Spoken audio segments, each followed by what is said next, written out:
En junio del año 1810, Adoniram Judson conoció a la que sería su esposa, Anne Hasseltine. Ella tenía 21 años, él tenía 22. Al mes de conocerla, ya Hudson sabía que él quería que esa fuera su esposa. Así que no perdió tiempo. De paso, jóvenes, subrayo eso, no perdió tiempo. Y le envió una carta a Anne en la que le decía claramente cuáles eran sus intenciones. Él quedó sorprendido al ver la piedad de esta joven, su deseo por la obra misionera y claro, cómo no, era una muchacha hermosa. Ella, cuando recibe la carta de Hudson Taylor, le escribe para atrás diciendo: bueno, eso tienes tú que preguntárselo a mis padres. Bien por ella. Así que Hudson Taylor de inmediato le envía una carta al papá de Anne. Y yo quiero leerles un párrafo de esa carta. Escuchen esto, padres. Imagínate que esa tía quien te escribe una carta como esta pidiéndote la mano de tu hija. Ahora tengo que preguntarle si puede consentir, no olviden, 22 años de edad es el que escribe esta carta, 22 años de edad. Ahora tengo que preguntarle si puede consentir separarse de su hija a principios de la próxima primavera para no verla más en este mundo. Si puede consentir su partida y su sometimiento a las penurias y sufrimientos de una vida misionera, si puede consentir su exposición a los peligros del océano, a la fatal influencia del clima sureño de la India, a toda clase de necesidad y angustia, a la degradación, el insulto, la persecución y quizás la muerte, ¿aprobará todo eso para la causa de aquel que dejó su hogar celestial para morir por ella y por usted? ¿Lo aprobará por el bien de las almas inmortales? El padre de Anne, sorprendentemente, le respondió: ella puede decidir por sí misma. Y la joven aceptó. Y no porque tuviera una visión romántica de la vida misionera, no porque haya leído alguna de esas biografías que nos animan tomándonos un café en la comodidad de la sala de nuestra casa. No. Ella le escribió una carta a una amiga íntima, Lydia Kimball, y le decía en una de las partes de la carta: estoy dispuesta y espero, si la providencia no me lo impide, pasar mis días en este mundo en tierras paganas. Sí, Lidia, he decidido renunciar a todas mis comodidades y alegrías, sacrificar mi afecto por familiares y amigos e ir a donde Dios en su providencia considere oportuno colocarme. Y saben que ambos confirmaron en Birmania que no lo estaban diciendo de boca, porque sufrieron lo indecible en el campo misionero. Mis hermanos, si hay algo que nos enseña el libro de los Hechos y la historia de la iglesia, es que la expansión del evangelio en el mundo nunca ha sido fácil y nunca lo será. Pero a pesar de todas las dificultades, de toda la hostilidad que los cristianos han tenido que enfrentar a lo largo de los siglos, gloria al Señor, Cristo ha estado cumpliendo su promesa de edificar su iglesia a través de hombres y mujeres débiles, hombres y mujeres como tú y como yo, que han decidido llevar el evangelio a pesar del costo. Y eso es lo que encontramos en Hechos capítulo 13, el capítulo que vamos a considerar en la mañana de hoy, entero. Y no se preocupen, terminaremos a tiempo. Hechos 13 nos presenta una fotografía sumamente realista de lo que significa ir al campo misionero, y yo me atrevo a decir que Hechos capítulo 13 nos presenta una fotografía muy realista de lo que significa ser cristiano. Simplemente cristiano. David Platt escribió un libro llamado Cristianismo Radical. Bueno, yo quisiera proponer que realmente lo que Platt describe en ese libro no es cristianismo radical, es cristianismo. No hay dos tipos de cristianismo, uno radical y otro superficial. No. Hay un solo tipo de cristianismo, el de aquel que se entrega por entero a Jesucristo para hacer su voluntad, cualquiera que sea su voluntad. Es el único cristianismo que se describe en el Nuevo Testamento y es el tipo de cristianismo que nosotros veremos en Hechos capítulo 13. Podemos dividir este capítulo, este relato de Lucas, en 4 escenas. La primera la encontramos en los versículos 1 al 3, el inicio de la misión. El inicio de la misión. Vean el versículo 1. En la iglesia que estaba en Antioquía había profetas y maestros: Bernabé, Simón llamado Níger, Lucio de Cirene, Manaén, que se había criado con Herodes el tetrarca, y Saulo. La semana pasada, cuando estudiamos Hechos capítulo 11 y 12, vimos que la iglesia de Antioquía estaba en una ciudad pagana, en una ciudad multicultural, y eso es precisamente lo que vemos reflejado en el liderazgo de la iglesia. Bernabé era un judío ex levita de la isla de Chipre. Simeón, a quien también le llamaban Níger, era africano. De hecho, la palabra Níger lo que significa es negro o oscuro. En el caso de Lucio, dice que era de Cirene, es decir, del norte de África.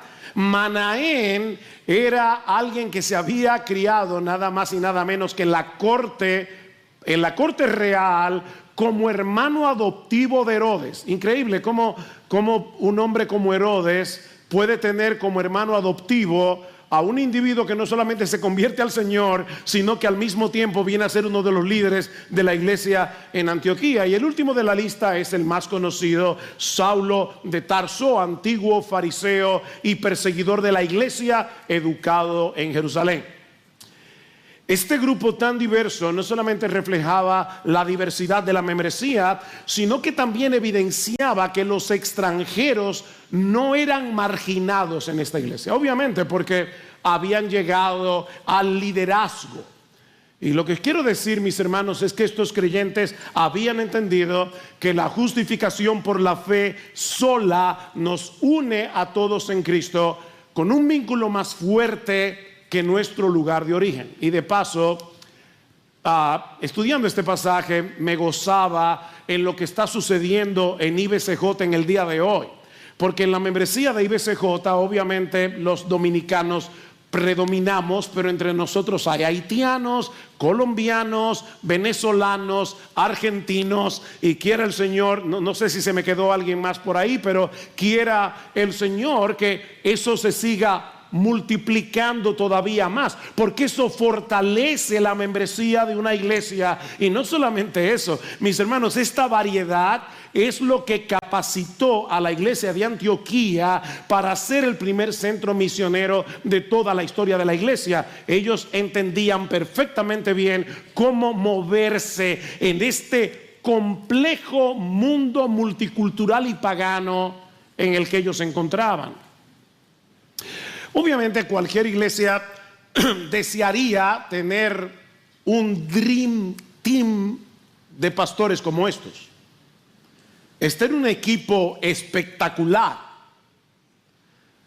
pero no era la voluntad de Dios que todos ellos permanecieran juntitos allí en Antioquía. Versículo 2. Mientras ministraban al Señor y ayunaban, el Espíritu Santo dijo: apartadme a Bernabé y a Saulo para la obra a la que los he llamado. No sabemos cómo fue que el Espíritu Santo reveló su voluntad, pero el mensaje fue muy claro. Ellos tenían que desprenderse de Bernabé y de Saulo y enviarlos al campo misionero. ¿Y qué hizo la iglesia? Enviarlos, versículo 3. Entonces, después de ayunar y orar y haber impuesto las manos sobre ellos, los enviaron. ¿Se dieron cuenta cómo Lucas enfatiza que esta era una iglesia que predicaba la palabra, esta era una iglesia que oraba, era una iglesia que ayunaba? Lo dice en el versículo 2, lo dice en el versículo 3. Ahora, ¿qué produce en una iglesia donde se está predicando la palabra, pero también están orando y están ayunando? ¿Qué produce eso en una iglesia local? Bueno, produce sintonía con Dios. Sintonía con Dios. Hermanos, nosotros llegamos al evangelio con muchas mentiras, con muchas ideas preconcebidas. Bueno, la palabra de Dios predicada fielmente va revelando esa oscuridad, va echando a un lado esas tinieblas y sustituyéndola por la verdad de Dios, y nos va mostrando cuál es la voluntad de Dios. Pero al mismo tiempo, mientras oramos y ayunamos, Dios está obrando en nuestra voluntad para querer hacer la suya. Mis hermanos, nosotros no oramos para torcerle el brazo a Dios y para que Él haga nuestra voluntad. Nosotros oramos en parte para que nuestro corazón pueda estar en sintonía con el corazón de Dios. No se haga mi voluntad, Señor, sino la tuya. De paso, este relato nos enseña que aunque la misión es de Dios, Él opera a través de la iglesia. ¿Se dieron cuenta? ¿Quién fue que envió a Pablo y a Bernabé al campo misionero? El Espíritu Santo. ¿O fue la iglesia de Antioquía? Hermanos, ¿quién envió a Pablo y a Bernabé al campo misionero? ¿Fue Dios o fue la iglesia de Antioquía? Bueno, evidentemente los dos. Es Dios el que envía a través de la iglesia, como vemos claramente en el versículo 3. Entonces, después de ayunar y orar y haber impuesto las manos sobre ellos, los enviaron. Y este rito de imponer las manos era una forma de decir: ustedes son los que van, pero nosotros vamos con ustedes. Vamos con ustedes en ayuno y oración. Vamos con ustedes con los recursos. Vamos con ustedes con palabras de aliento. O sea, Pablo y Bernabé no salieron por cuenta propia. Ellos fueron comisionados por una iglesia local. Y esto nos enseña que esta iglesia había entendido que la tarea de hacer discípulos de todas las naciones no era una responsabilidad de unos cuantos, sino de todo el cuerpo, cada uno según el llamado que Dios le dio. Mi hermano, tú sientes la responsabilidad de hacer discípulos de todas las naciones, porque es nuestra responsabilidad. La gran comisión no fue para un grupito, la gran comisión es para todos. Esa es tu responsabilidad, esa es mi responsabilidad. Cada uno según el llamado que Dios le dio. La mayoría de nosotros conocemos la historia de Guillermo Carey, el padre de las misiones modernas. Llevó a cabo un ministerio sumamente importante en la India por muchos años. Pero ¿cuántos de ustedes, y no les voy a pedir que levanten la mano, pero cuántos de ustedes han oído hablar alguna vez de Polly Carey, la hermana de Guillermo Carey? Estuvo postrada en cama, casi completamente paralizada por 52 años. Polly Carey estuvo en cama, casi completamente paralizada por casi 52 años. Y sin embargo, esta mujer jugó un papel crucial en la obra misionera a través de sus oraciones. Carey, su hermano, la mantenía al tanto del avance de la obra a través de sus correspondencias, y ella oraba diariamente por cada una de estas cosas. Ella no pudo viajar, ella no pudo predicar, pero su ministerio de oración tuvo un impacto eterno que solamente Dios conoce. Mis hermanos, en la obra del Señor, no todos harán lo mismo, pero todos fuimos llamados a lo mismo. Déjeme repetir eso otra vez. En la obra del Señor, no todos vamos a hacer lo mismo, pero todos fuimos llamados a lo mismo, a ser discípulos de todas las naciones, cada cual según los dones, las circunstancias que el Señor le ha dado. Ahora, mis hermanos, piensen en esto por un momento. Apartadme a Bernabé y a Saulo. Imagínense el impacto en la iglesia de Antioquía. Bernabé y Saulo eran líderes clave en esta iglesia. Y sin embargo, la iglesia los entregó con gozo. Imagínate que tú estás en la iglesia de Antioquía y que Pablo, nada más que Pablo, es uno de tus pastores. Honestamente, ¿cuál sería tu reacción si de repente los pastores avisan: bueno, hermanos, nosotros vamos a enviar a Pablo a la obra misionera? Tú no tienes la menor idea de si lo van a volver a ver nunca más. ¿Cuál sería tu reacción? O imagina por un momento que tú eres Pablo o Bernabé. Estás en una comunidad que te ama. Estás en una iglesia creciente, en una iglesia que está obviamente viva, y de repente Dios te llama a salir de aquí, a salir de esta iglesia, a dejar todo eso atrás para llevar el evangelio y establecer iglesias en otros lugares, sabiendo de antemano que te espera oposición, que te espera persecución y que probablemente te espera la muerte. La pregunta es: ¿tú irías? ¿Tú irías? Jóvenes, ¿alguna vez tú le has preguntado al Señor si Él quiere usar tu vida en la obra misionera? Estoy en silencio no porque no sé qué decir, es porque quiero que lo pienses. Yo no estoy diciendo que todo el mundo tiene que irse a la obra misionera. No estoy diciendo que todo el mundo tiene que ser pastor. En la iglesia del Señor debe haber ingenieros, abogados, médicos, qué sé yo, arquitectos. Yo no estoy diciendo eso. La pregunta es: ¿tú te has preguntado alguna vez si Dios te quiere a ti en la obra misionera, o si Dios te está llamando a dejar tu carrera, a dejar tu profesión y prepararte para ser pastor en tu propio país? Y obviamente nosotros vemos claramente en Hechos 13 que ese no es un llamado solitario, no es un llamado unipersonal. Aquí entra en juego la iglesia, aquí entra en juego el consejo de tus pastores, la evaluación de tus pastores. Todo eso lo sabemos, pero la pregunta es: joven, yo te pregunto una vez más, y no solamente a los jóvenes, le pregunto aquí a hombres que todavía tienen su fuerza vital. ¿Alguna vez tú te has preguntado seriamente delante del Señor: úsame, oh Señor, como quieras tú? No queremos simplemente cantar eso en un himno. Queremos pensarlo y traerlo en oración delante del Señor. Señor, ¿qué tú quieres que yo haga? Te entrego un papel en blanco, Señor, firmado por mí. Escribe tú en ese papel lo que tú quieras de mí, y de antemano ya yo me comprometo a hacerlo. Heme aquí, Señor, envíame a mí.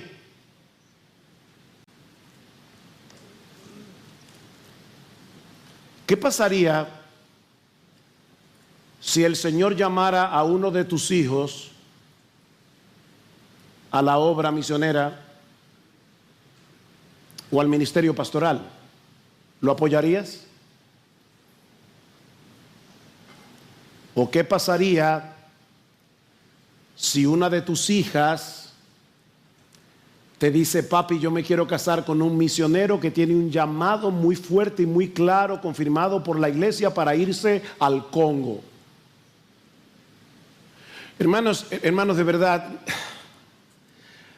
yo no quiero que Hechos 13 se convierta en una clase de historia, porque este pasaje no fue incluido en el libro de los Hechos como una mera clase de historia. Es la palabra de Dios.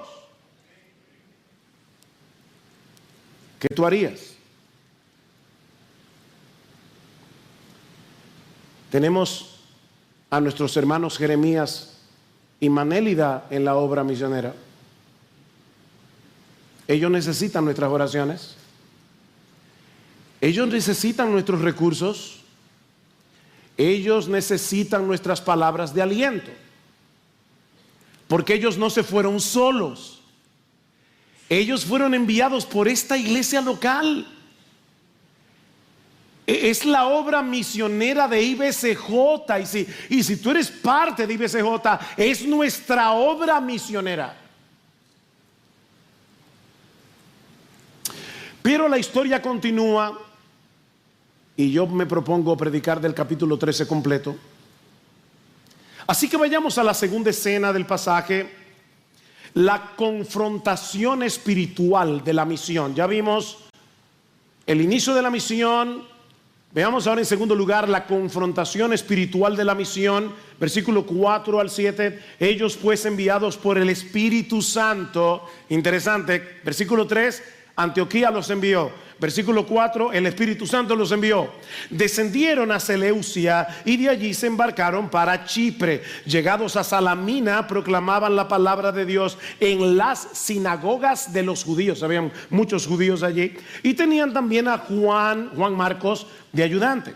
Después de haber recorrido toda la isla hasta Pafos, encontraron a cierto mago, un falso profeta judío llamado Barjesús. Irónico. Barjesús significa hijo de salvación, que estaba con el procónsul Sergio Paulo, hombre inteligente. Este hizo venir a Bernabé y a Saulo y deseaba oír la palabra del Señor. Tan pronto fueron enviados por la iglesia, Bernabé y Saulo se embarcan hacia la isla de Chipre. No olviden, mis hermanos, que Bernabé era de Chipre y por lo tanto tenía que conocer mucha gente allí, aparte de que Chipre es la tercera isla más grande de todo el Mediterráneo. Así que era un lugar estratégico, era un lugar importante. En Chipre comienzan a predicar la palabra en diferentes sinagogas hasta llegar a la ciudad de Pafos. Pafos era el centro político de la región. En Pafos se encuentran con dos personajes. Por un lado, Sergio Paulo era procónsul romano de Chipre, y es interesante que Lucas lo describe como un hombre inteligente. ¿Y por qué Lucas subraya ese dato acerca de Sergio Paulo? Bueno, probablemente para decirnos, no era un hombre crédulo, no era un hombre manipulable, era un hombre culto y era un hombre de influencia. Y por el otro lado está Barjesús, también llamado Elimás, un falso profeta judío que se hacía pasar por mago. Ahora, niños, escuchen esto con cuidado aquí. La palabra mago no significa que Elimás daba shows de magia donde sacaba conejos de un sombrero de copa. No, la idea es que él practicaba el ocultismo. O sea, él trataba de ponerse en contacto con los poderes oscuros de las tinieblas, lo cual es bastante raro, por cierto, porque en Deuteronomio se prohibía tajantemente a los judíos que consultaran con los muertos, que fueran mediums y todo eso. Así que era raro que un judío fuera al mismo tiempo ocultista. Y es obvio que Elimás tenía cierta influencia en el procónsul. Así que tan pronto Sergio Paulo expresa su deseo de escuchar la palabra, Elimás comienza a ponerle resistencia. Versículo 8. Pero Elimás, el mago, pues así se traduce su nombre, se les oponía tratando de desviar de la fe al procónsul. O sea, viendo que su negocio peligraba, Elimás está dispuesto a hacer lo que sea con tal de impedir que la verdad de Dios llegue al procónsul. Hermanos, esta escena nos recuerda que cuando predicamos el evangelio nos estamos metiendo en un conflicto espiritual. Predicar el evangelio es una guerra Es una guerra en el campo misionero, es una guerra donde quiera que nosotros vayamos con la palabra de Dios. Estamos atacando la fortaleza del mismo diablo con la palabra de Dios. Así que obviamente este no era el momento para ser políticamente correctos y evitar el conflicto. ¿Qué hizo Pablo? Versículo 9. Entonces Saulo, llamado también Pablo, ojo, es la primera vez en todo el libro de los Hechos donde a Saulo se le llama Pablo, y a partir de ahora ese será el nombre con el que Pablo será conocido, por el hecho de que Pablo era el nombre que sus padres le habían puesto para poder moverse en el mundo greco-romano. Y como las misiones ahora van a los gentiles, ahora ya Saulo va a ser recordado como Pablo, el apóstol a los gentiles. Entonces Saulo, llamado también Pablo, lleno del Espíritu Santo, fijando la mirada en él, dijo: tú, hijo del diablo, que estás lleno de todo engaño y fraude, enemigo de toda justicia, ¿no cesarás de torcer los caminos rectos del Señor? Wow.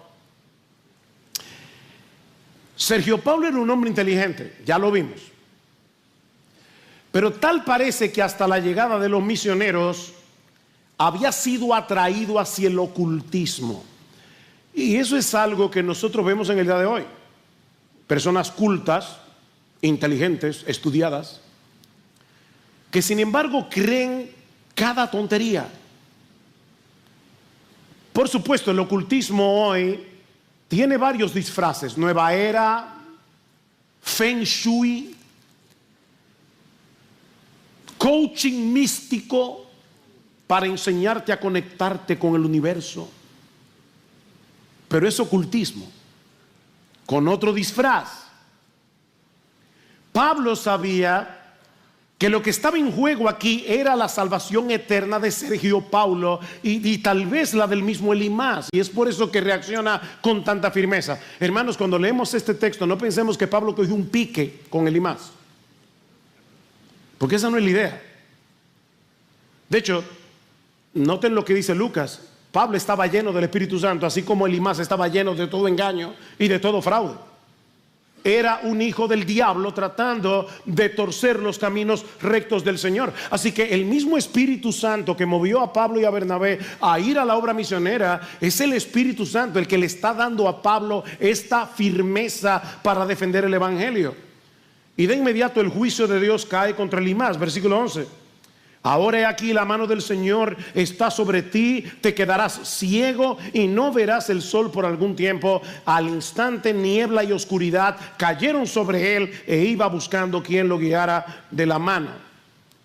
Este hombre que se oponía a la luz del Evangelio ahora es físicamente incapacitado para ver. Mi amigo, déjame decirte algo: tarde o temprano, todos los que se le oponen a Dios terminarán envueltos en tinieblas. La Biblia le llama al infierno las tinieblas de afuera. No hay forma de ganar la batalla cuando el contendiente es Dios. Pelear contra Dios es embarcarse en una guerra que está perdida de antemano. Elimás quedó ciego, Sergio Paulo se convierte al Señor. Versículo 12. Entonces el procónsul, cuando vio lo que había sucedido, creyó, subrayo esto, maravillado de la doctrina del Señor. O sea, lo que maravilló a Sergio Paulo no fue tanto la ceguera de Elimás, fue la doctrina del Señor. ¿Se dieron cuenta? Maravillado por la doctrina del Señor. En otras palabras, no fue el poder milagroso lo que lo llevó a la fe, sino el poder de la palabra de Dios. El milagro obviamente llamó su atención, pero fue la verdad del Evangelio lo que transformó su corazón. Mis hermanos, la fe genuina no nace del asombro ante el poder de los milagros. La fe genuina nace cuando alguien tiene un encuentro con la verdad. Y eso fue lo que pasó con Sergio Paulo. Así que no dejes de predicar el evangelio aunque encuentres resistencia en el camino. Y óyeme, encontrarás resistencia en el camino. Esta es una guerra espiritual. Pero ¿sabes qué, mi hermano, mi hermana? El evangelio hoy sigue siendo poder de Dios para salvación. Eso no ha cambiado. Lo que nos lleva a la tercera escena de nuestro relato. Ya hemos visto el inicio de la misión, ya vimos el conflicto espiritual de la misión. Veamos ahora la proclamación central de la misión. Hechos 13:13. Pablo y sus compañeros zarparon a Pafos, y llegaron a Perge de Panfilia, pero Juan, apartándose de ellos, regresó a Jerusalén. Mis hermanos, nosotros no sabemos por qué Juan Marcos se apartó de ellos. Han habido muchísimas especulaciones. Yo no tengo mucho tiempo en esta mañana para entrar en todo esto. Solo quiero señalar dos cosas. Una, que esta deserción de Juan Marcos iba a causar un conflicto más adelante en la relación entre Pablo y Bernabé. Pero en segundo lugar, que Dios es un Dios de segundas oportunidades. Porque este Juan Marcos, que desertó la obra misionera, que causó ese problema entre Pablo y Bernabé, es el mismo que escribió el Evangelio de Marcos. Y es el mismo del que Pablo dirá más adelante: Marcos me es útil para el ministerio. Así que, mis hermanos, a veces nos estrellamos contra una pared, pero Dios es un Dios de segundas oportunidades. Ahora sigamos adelante. Versículo 14. Mas ellos, saliendo de Perge, llegaron a Antioquía de Pisidia. Por favor, deténganse ahí un momentito. En el mundo greco-romano había 16 Antioquías, 16 ciudades. Por eso es que hay que distinguir Antioquía de Siria, Antioquía de Pisidia, porque si no nos perdemos. Ahora, lo que me llama la atención es la forma tan breve, tan casual, como Lucas dice: salieron de Perge y llegaron a Antioquía. Ok, déjeme meter en el texto algunos detalles. Perge estaba a 160 kilómetros de Antioquía. O sea, es como que Pablo y Bernabé salieron a pie de la capital y llegaron a Puerto Plata. ¿Ya tienen una idea?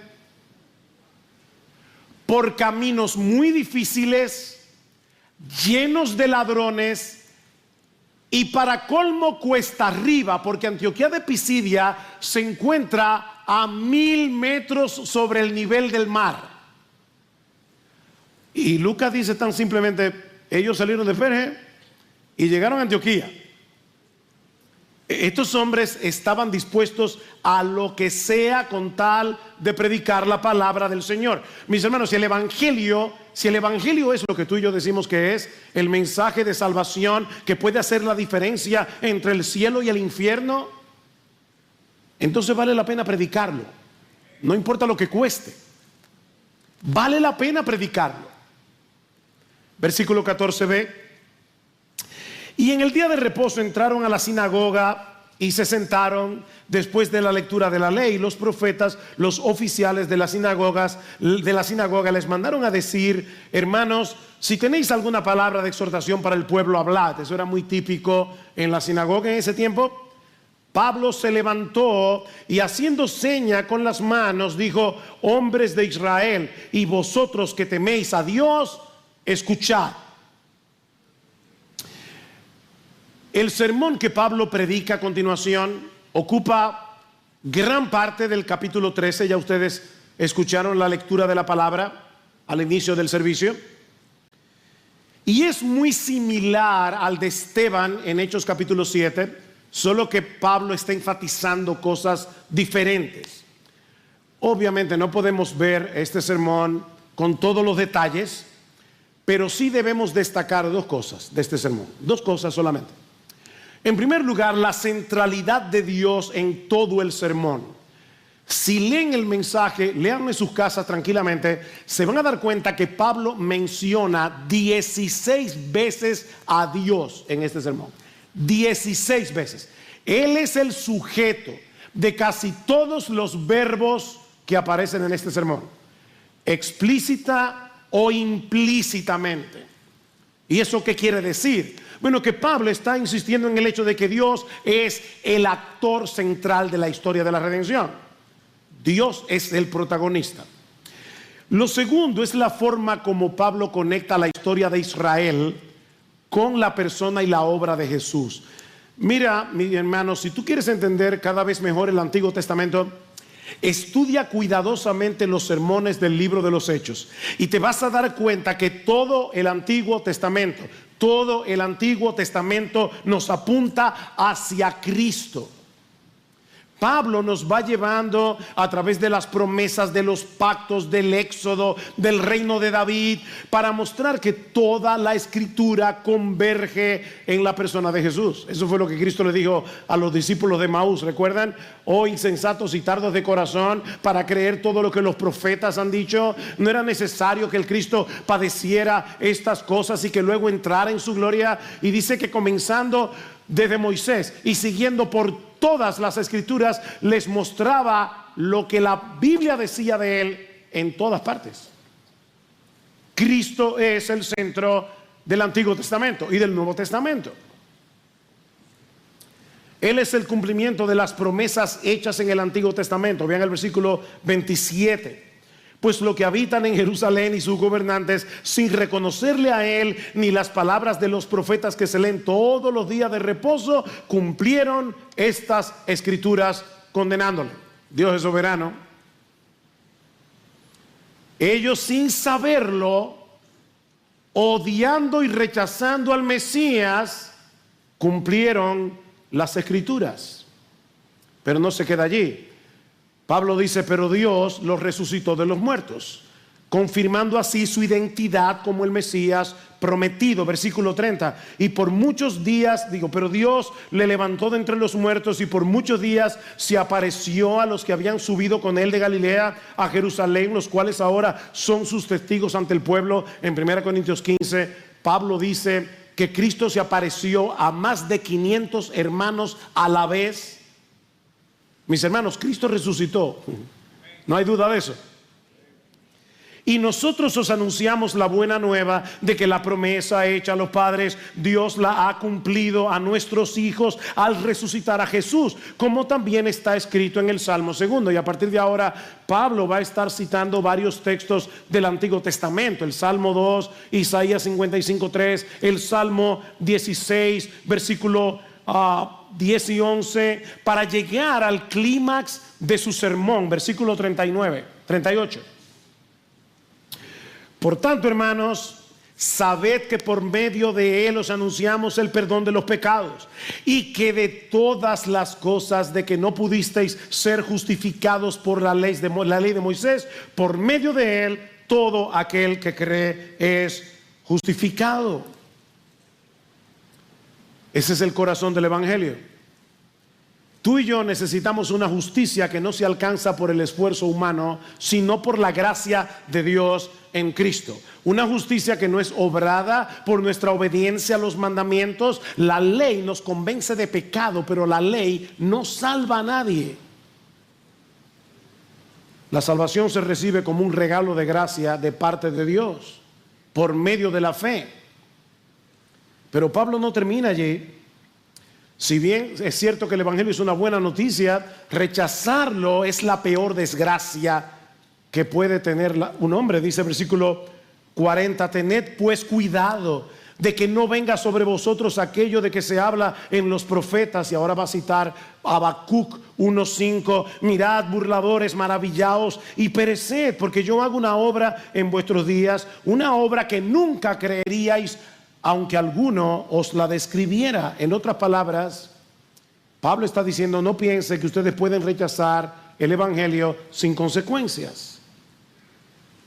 Mi amigo, no pienses que tú puedes rechazar el evangelio sin consecuencia. Lo mismo que ocurrió en los días de Habacuc va a suceder con ustedes, le dice Pablo. Dios ha hablado en Cristo, ofreciéndonos en Él la justicia que necesitamos para poder comparecer ante su tribunal.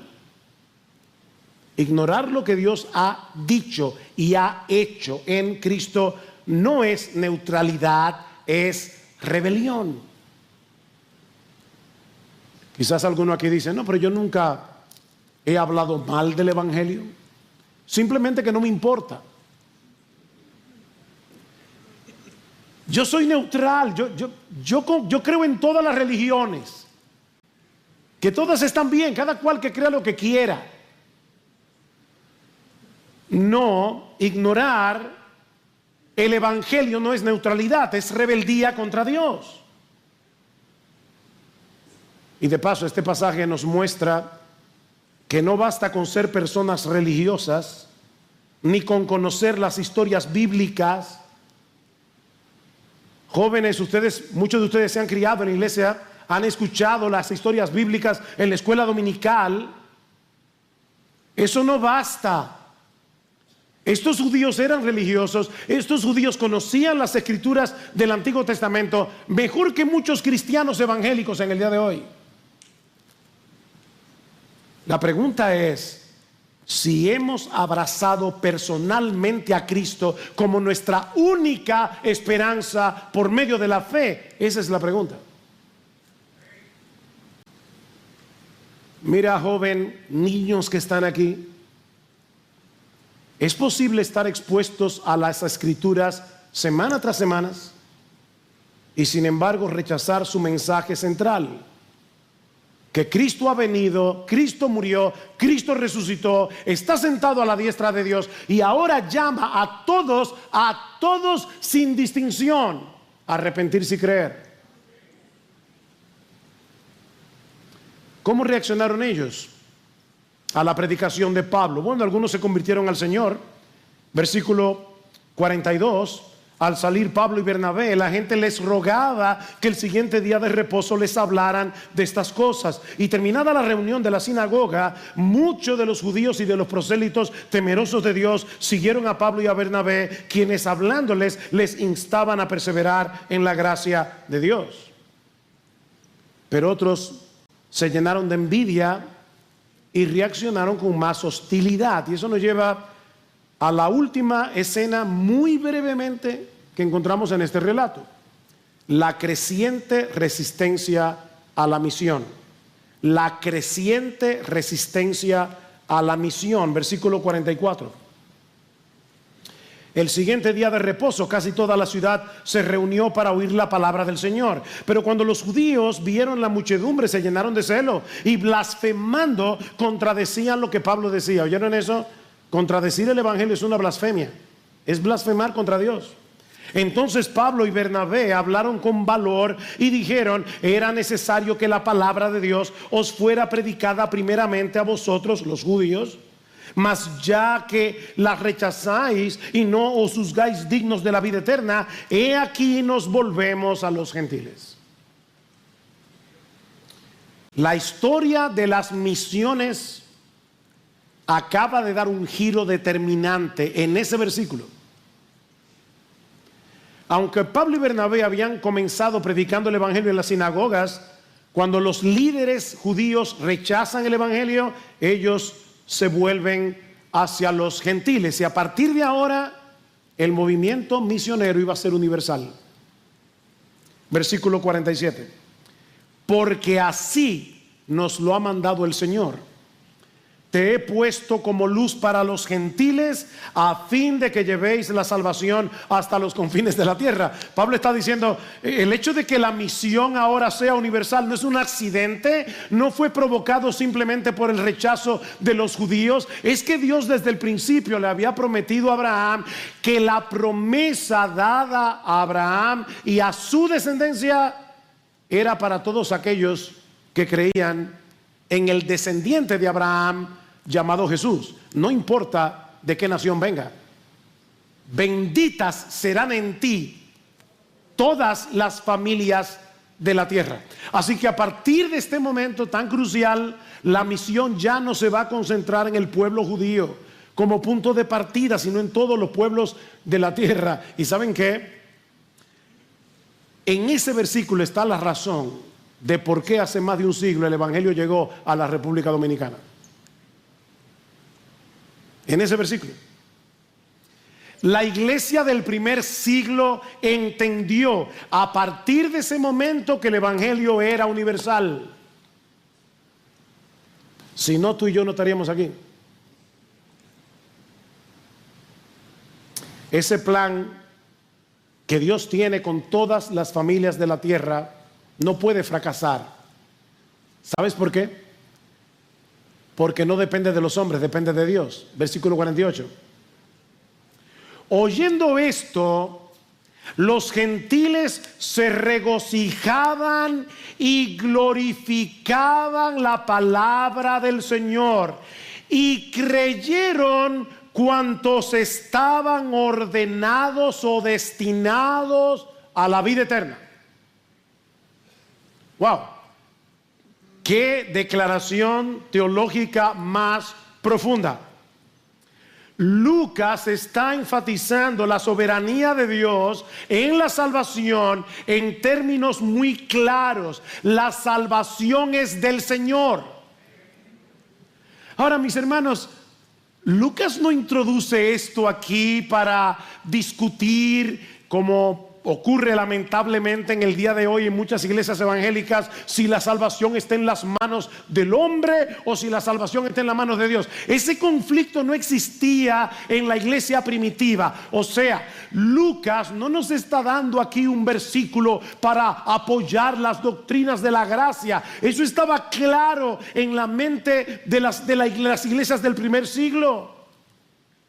Ese no es el punto aquí. Esta declaración no se encuentra en este lugar para generar controversias, sino para mostrar que a pesar del rechazo humano, la gracia de Dios sigue triunfando. Mira, mi hermano, predica la palabra. Cuando tú salgas allá afuera, asume que toda la gente con la que tú te encuentras fue predestinada para salvación, fue elegida para salvación. Nosotros no sabemos quién está elegido y quién no. Lo que sí sabemos es que los elegidos se van a salvar por medio de la predicación del Evangelio, porque el Dios que eligió a los hombres y mujeres para salvarse, escogió el medio para salvarlos. Y ese medio es la predicación del Evangelio. 2 Timoteo 2:10. Yo todo lo soporto por amor a los escogidos. Todo lo soporto por amor a los escogidos, para que ellos obtengan también la salvación que es en Cristo Jesús con gloria eterna. Así que predica con confianza. Algunos te van a rechazar, algunos te van a odiar, pero los elegidos del Señor se van a salvar.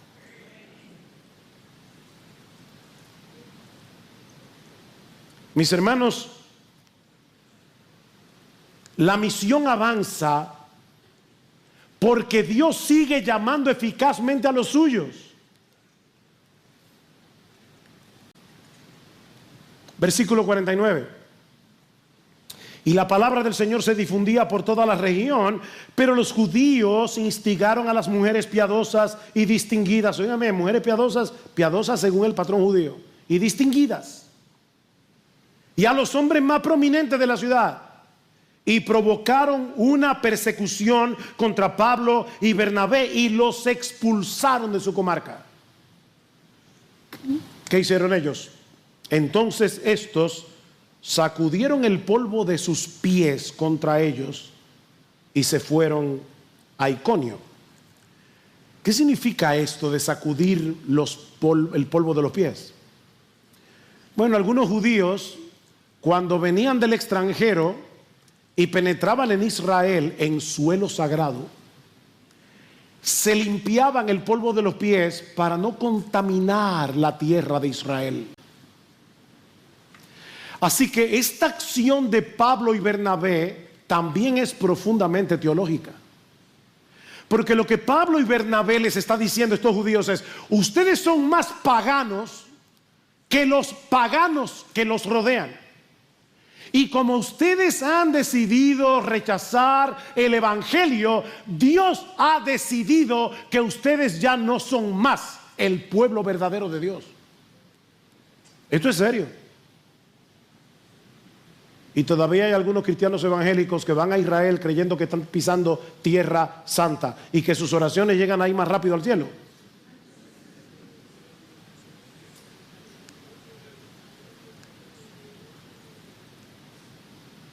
La narración de Lucas termina con una declaración sorprendente, versículo 52.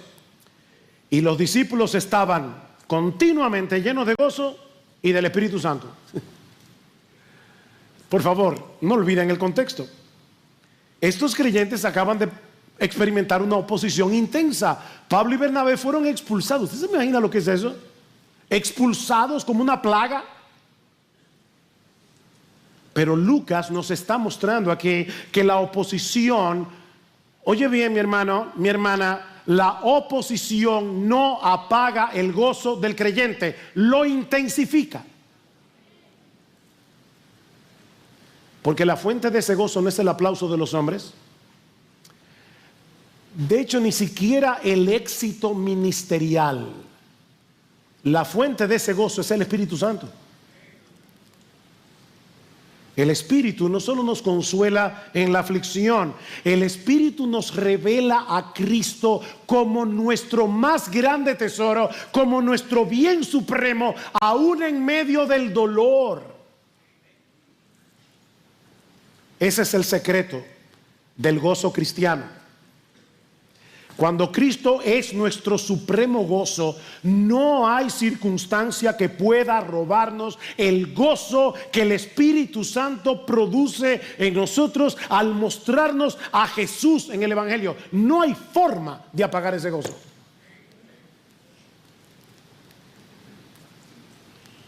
Y esa es la clase de cristianismo que respalda el Evangelio que nosotros predicamos.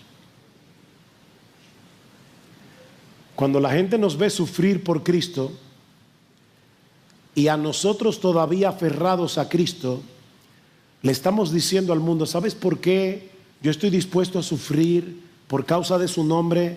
Porque Él vale más que todo lo que yo pueda perder.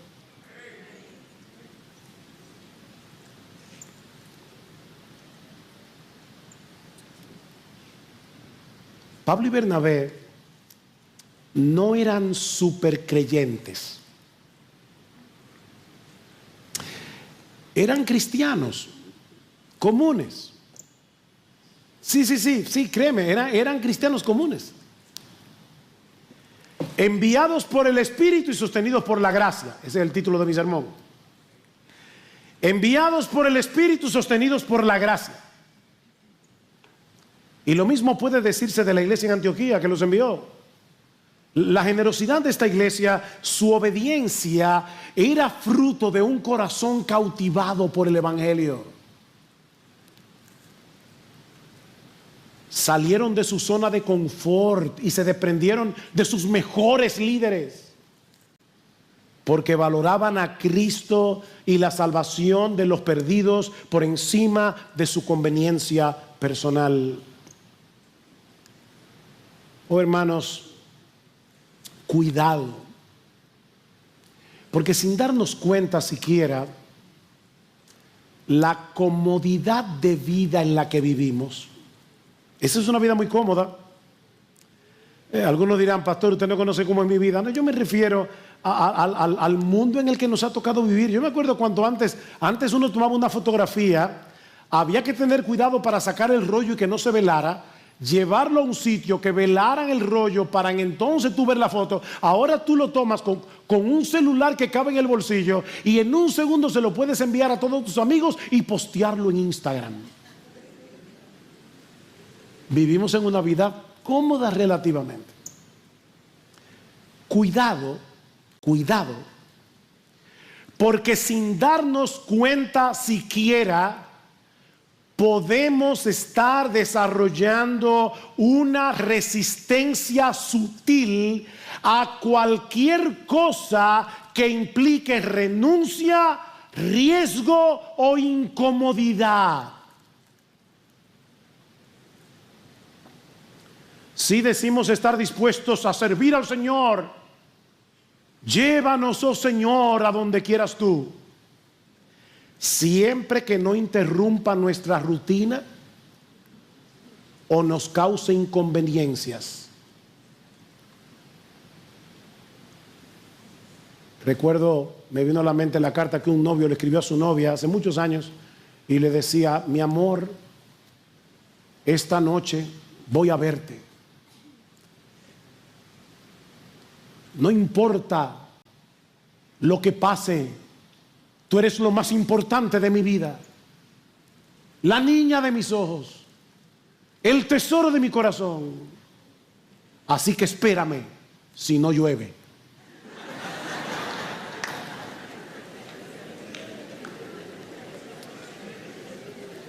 Créanme que mi intención no fue hacer un chiste, fue hacer un punto. Sí, Señor, llévame, pero que no se te ocurra llevarme ni aquí, ni allí, ni allí, ni para hacer esto, para hacer aquello, para hacer lo otro.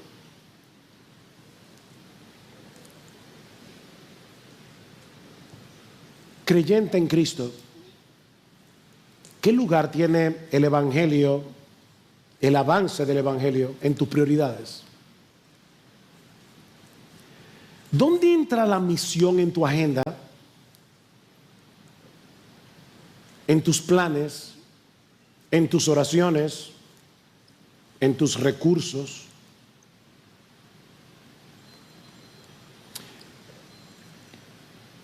¿Hay algo que tú estás reteniendo que Dios quiere que tú pongas en sus manos para la expansión del reino? Por favor, piénsalo. ¿Cuáles son esas zonas de comodidad que te están impidiendo responder con libertad al llamado del Señor? Yo le decía hace un rato, este relato en Hechos 13 no es una mera clase de historia. El Espíritu Santo sigue enviando, la gracia de Dios sigue sosteniendo lo mismo que hace 2000 años.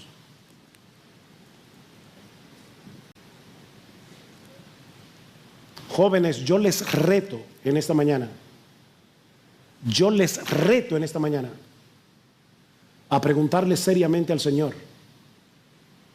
si Él quiere que tú hagas algo más con tu vida que lo que tú has planificado de antemano. Oh, mis hermanos, que el Señor nos despierte de toda comodidad paralizante. Que el Señor nos despierte. Que ponga en nosotros una pasión tan grande por Cristo, por su gloria, que podamos decir con sinceridad de corazón: para mí el vivir es Cristo y el morir es ganancia.